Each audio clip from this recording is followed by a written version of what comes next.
안녕하세요. 종목의 제왕 2부 시작하겠습니다. 본 방송에서 제공해드릴 정보는 투자 판단에 대한 조언일 뿐 해당 종목의 상승 또는 하락을 보장하지 않습니다. 그럼 2부에서 함께할 전문가 화면으로 먼저 만나보시죠.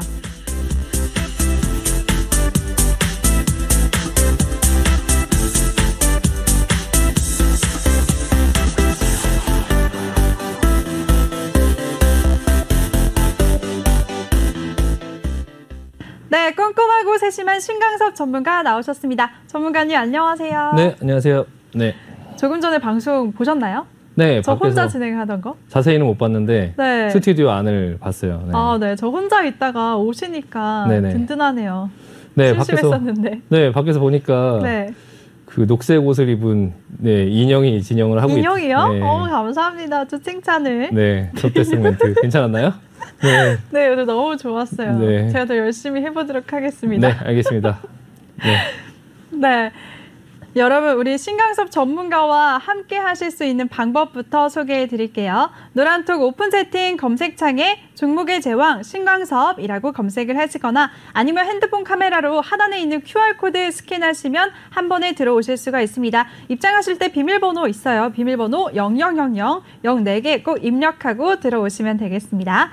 네, 그럼 전문가님 오늘장 얘기 한번 해보기 전에 네. 간밤에 미증시는 어땠나요, 상황이? 네, 일단 미국 증시는 그 간밤에 좀 3대 지수가 좀 약간 하락해서 마감을 했고요. 네. 국채금리가 계속적으로 시장에서 이슈가 되고 있어요. 그래서 국채금리 상승이 좀 시장에 부담을 주고 있는 것 같고요. 실업수당 청구 건수가 좀 안 좋게 나오면서 지수가 좀 내려가는 모습을 보였는데 저는 실업수당 청구 건수가 좀 안 좋게 나올 때 오히려 좀 시장이 조금 안정감이 들었거든요. 왜냐하면 실업수당 청구 건수가 좀 좋게 나오면 순간적으로 지수는 오를 수 있지만 또 그 부분에 대한 또 굿뉴스가 배드뉴스가 되는 또 그런 상황이 나올까봐 시장이 초장부터 이제 계속적으로 내려갈 때 국채금리 때문에 계속 내려갈 때 실업수당 청구 건수가 나오는 날이니까 좀 오늘은 실업수당 청구 건수가 좀 안 좋게 나왔으면이라고 생각을 했었거든요. 근데 이제 다행히 또 실업수당 청구가 좀 안 좋게 나오면서 시장은 잠깐 또 하락하는 모습을 보였지만 결과적으로는 좀 어느 정도 낙폭을 줄이면서 끝났습니다. 그래서 분봉으로 한번 보시면 나스닥 지수나 아니면 S&P 지수가 장 초반에 좀 내리다가 실업수당 청구 건수가 안 좋게 나온다고 해서 약간 밑으로 한번 하락하는 모습이 나왔다가요. 다시 이제 그런 지표가 안 좋게 나오니까 또 시장의 부양책에 대한 기대감이나 이런 게 좀 살아나면서 좀 약간 올라온 것 같고요. 그리고 이제 월마트 실적이 좀 안 좋게 나오면서 시장 지수를 좀 같이 끌어내리긴 했는데 오늘은 지수가 그래도 좀 선물을 보니까 좀 안정된 모습을 보이고 있고요. 이게 지금 국채금리를 한번 보여드리면 시장에서 다행히 그 국채금리가 처음에는 1.2% 정도만 올라도 시장이 뭐 폭락할 수 있다 막 이런 얘기가 좀 시장에 나오면서 좀 약간 불안한 감을 좀 줬었는데 지금 어제 다행히 좀 신년만기 채권 금리가 이제 한 2% 정도까지 갈 수 있다 뭐 이런 얘기가 지금 있어요. 근데 지금 한 1.3% 정도 왔는데 그거에 대해서 좀 보여드리면 이 코로나가 터지기 직전에 금리가 이제 여기 있었거든요. 1.4% 정도 됐었는데 지금 그 이상의 금리로 올라왔다 뭐 불안하다 했지만 사실 시장 금리는 이때는 또 장기채 금리가 너무 내려오면서 이제 단기채 금리랑 또 만난다 해서 또 뭐 약간 경제 위기가 있는 거 아니냐 뭐 이런 얘기가 나왔었는데 아직도 2%면 한 이 정도 수준이거든요. 그러니까 좀 내려왔다가 이게 뭐 기술적인 부분을 아시는 분들이 있으시겠지만 내려왔다가 다시 반등 줬다가 다시 하락했을 때 요 정도까지 올라오면 또 다시 이게 이 위로 올라갈 수 있는 이런 부분들을 좀 우려하고 있어요. 그러니까 3%나 뭐 4% 이렇게 가는 거 아니냐. 이 국채금리가 3% 4%대로 가면 주식에 있는 자금들이 그 국채 쪽으로 자금이 이동할 수 있다라는 부분이 이제 시장에서 항상 알고 있는 것들이거든요. 그래서 한 이 정도 수준이 아니면 사실 그렇게 문제는 되지 않는데 한 2% 정도까지 시장에서 열어놨다라는 게 좀 약간 안정감을 주는 것 같아요. 근데 이제 그 국채금리가 좀 금리가 올라가면 지금까지 좀 기술주들이 좀 혜택을 받았었는데 그 이제 금리가 올라가면서 기술주들이 좀 뭐 자금 그런 조달에 좀 부담을 느끼지 않을까 해서 어제 기술주들이 좀 모습이 안 좋았었고요. 지금 현재 상황을 좀 보여드리면 현재 상황은 일봉으로 한번 볼게요. 네.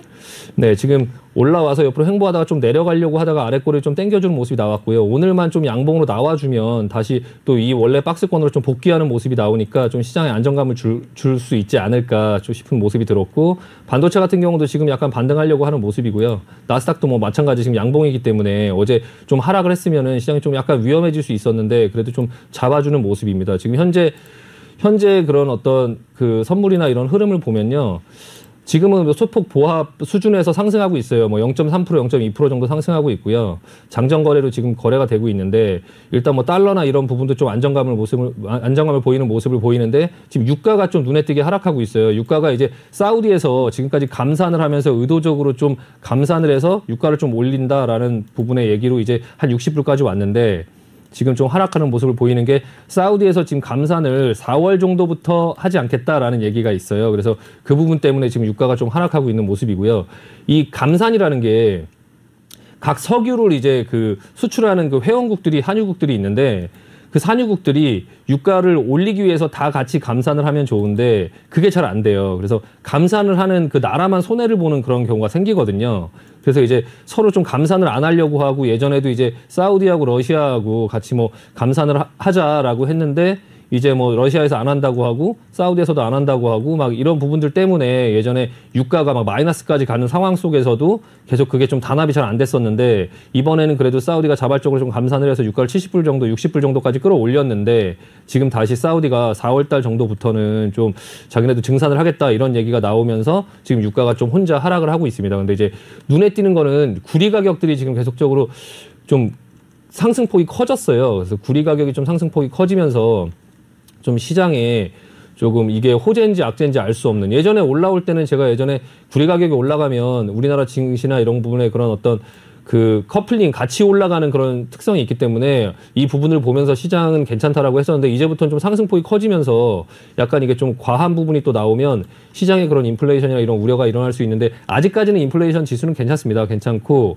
그리고 이제 그 시장에 지금 현재 조금 약간 이목을 끌고 있는 이제 비트코인에 대해서도 채권왕 이제 그 건들락이라는 사람이 네. 아 이제 비트코인이 좀 금보다 나을 수 있다 이런 얘기를 좀 하고 있어요. 예전에는 그런 거물 투자자들이 비트코인을 좀 무시했었는데 요즘에는 한 분들이 전부 이제 비트코인에 좀 관심을 가져야 될 것 같다라는 얘기가 좀 나오고 있고 그 부분에 대해서도 조금 관심을 많이 갖고 있습니다. 근데 마지막으로 한마디 드리고 싶은 말씀은 이 모든 지표들이 결국에는 그 연준이 그 금액, 자금을 풀어놓은 거를 좀 축소하지 않을까 하는 부분 때문에 이제 이 모든 지표들이 움직이는 것들을 보고 거기에 우려를 하고 있는 거거든요. 결국에 제가 지난번에도 말씀드렸지만 시장의 조정이나 큰 조정이나 어떤 그 부분의 이제 불안정성은 자금 흡수에서부터 시작하고 그 부분의 원인은 결과적으로 제일 먼저 알 수 있는 거는 파월 의장이 하는 말이다, 말.